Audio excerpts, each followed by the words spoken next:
بسم اللہ الرحمن الرحیم۔ السلام علیکم۔ آج ہمارا مضمون ہے سوشل میڈیا پر، سوشل میڈیا کے نوجوانوں پر اثرات۔ سوشل میڈیا ایک ایسا پلیٹ فارم ہے جہاں بہت سے لوگ روزانہ اپنا قیمتی وقت صرف کرتے ہیں۔ سوشل میڈیا آج کے نوجوانوں کی زندگی کا لازمی حصہ بن چکا ہے۔ نوجوان فیس بک، ٹویٹر، انسٹاگرام اور ٹک ٹاک جیسے آن لائن پلیٹ فارمز کا بڑے پیمانے پر استعمال کر رہے ہیں۔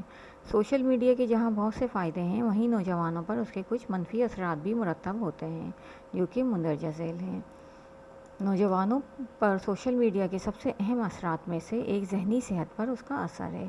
سوشل میڈیا اضطراب اور افسردگی کے جذبات کا باعث بن سکتا ہے۔ یہ زیادہ تر اس وقت ہوتا ہے جب نوجوان اپنا موازنہ آن لائن دوسرے نوجوانوں سے کرتے ہیں جو کہ ان سے بہتر ہوتے ہیں۔ نشے کی طرح سوشل میڈیا کی بھی عادت پڑ جاتی ہے جو کہ پیداواری صلاحیت اور سماجی مہارتوں کو متاثر کرتی ہے۔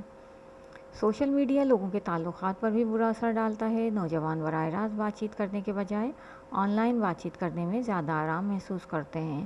سوشل میڈیا استعمال کرنے والے لوگ انسانی ہمدردی سے بھی عاری ہو جاتے ہیں۔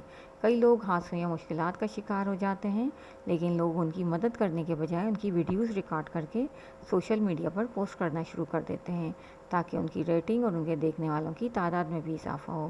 سوشل میڈیا استعمال کرنے والے لوگ تنہائی پسند ہو جاتے ہیں۔ مختلف تقریبات میں لوگ تقریب میں حصہ لینے کے بجائے اپنے موبائل فون پر ہی مصروف رہتے ہیں۔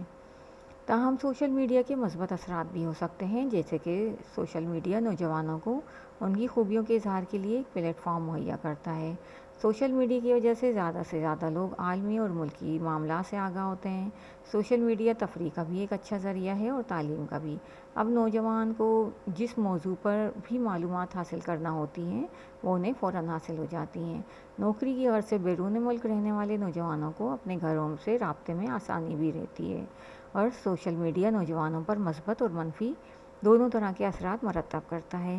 اسے ذمہ داری سے استعمال کرنا، دماغی صحت پر اس کے اثرات کا خیال رکھنا اور اس کے استعمال کے درمیان توازن برقرار رکھنا ضروری ہے۔ یہ نوجوانوں پر منحصر ہے کہ وہ سوشل میڈیا سے زیادہ فائدہ اٹھائیں اور منفی اثرات کو کم کریں۔ یہ تھا ہمارا ایسے، امید ہے سمجھ آ گیا ہوگا۔ ویڈیو پسند آئیے تو لائک کریں، شیئر کریں اور چینل کو سبسکرائب کریں۔ Thank you for watching. اللہ حافظ۔